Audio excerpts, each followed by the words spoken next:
নমস্কার বন্ধুরা, আমার চ্যানেলে আপনাদের স্বাগত। আজকে আমরা যেটা জানবো সেটা হচ্ছে পুরনো দলের নতুন মেম্বার অ্যাড করেছি সেটা কিভাবে বুঝবো। সেটি বোঝার জন্য প্রথম এসএইচজিতে আসতে হবে। এসএইচজিতে আসার পর মেম্বারে ক্লিক করতে হবে। মেম্বারে ক্লিক করার পর দেখুন এই মেম্বারের থ্রি ডটে ক্লিক করতে হবে। থ্রি ডটে ক্লিক করার পর ভেরিফাই আধার অপশানে ক্লিক করতে হবে। তারপরে আমরা চলে যাব সেখান থেকে এই যে আছে কেওয়াইসি অ্যান্ড আদার্স আইডি, এইটাতে ক্লিক করব। এটা ক্লিক করার পর দেখুন ফার্স্টটা আছে কেওয়াইসি ডকুমেন্ট টাইপ আধার, কেওয়াইসি নাম্বার, এটা আছে অ্যাপ্রুভ।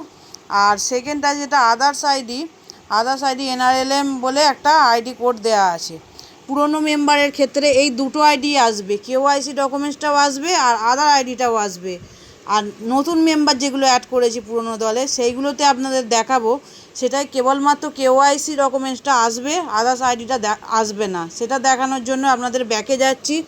নতুন মেম্বারের একটা যেটা অ্যাড করেছি সেটাই দেখানোর জন্য এখানে আমরা শঙ্করীকে অ্যাড করেছি, শঙ্করী রুইদাস। এনার থ্রি ডটে ক্লিক করলাম। থ্রি ডটে ক্লিক করার পর ভেরিফাই আধার করলাম। ভেরিফাই আধার করার পর এনার কেওয়াইসি অ্যান্ড আদার্স আইডি অপশানটা ক্লিক করলাম।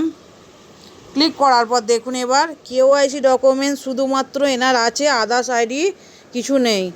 কারণ এটা আমি লোকোজে নতুন এন্ট্রি করেছি, এনাকে পুরনো দলে এই মেম্বারটাকে অ্যাড করেছি, তাই এখানে এনার কোনো আদার্স আইডি শো করছে না। কিন্তু যখন পুরনো দল দেখবেন, পুরনো দলে যখন দেখবেন আগে থেকে যে মেম্বারগুলো আছে সেগুলোর আদার্স আইডিটা শো করেছে। এইভাবে আপনারা বুঝতে পারবেন কোন পুরনো দলের নতুন মেম্বার অ্যাড করেছেন। এইভাবে আপনারা প্রত্যেকটা মেম্বারকে দেখে নেবেন এবং বুঝতে পারবেন কাকে নতুন অ্যাড করেছেন এবং কোনগুলো পুরনো আগে থেকে ছিল। ভিডিওটি ভালো লাগলে চ্যানেলটি সাবস্ক্রাইব করে দেবেন, লাইক কমেন্ট শেয়ার করতে ভুলবেন না, পাশে থাকা বেল নোটিফিকেশনটি অল করে রাখবেন। আমাদের রোজই নতুন ভিডিও আপলোড হচ্ছে, সেই জন্য চ্যানেলের দিকে লক্ষ্য রাখবেন। ধন্যবাদ।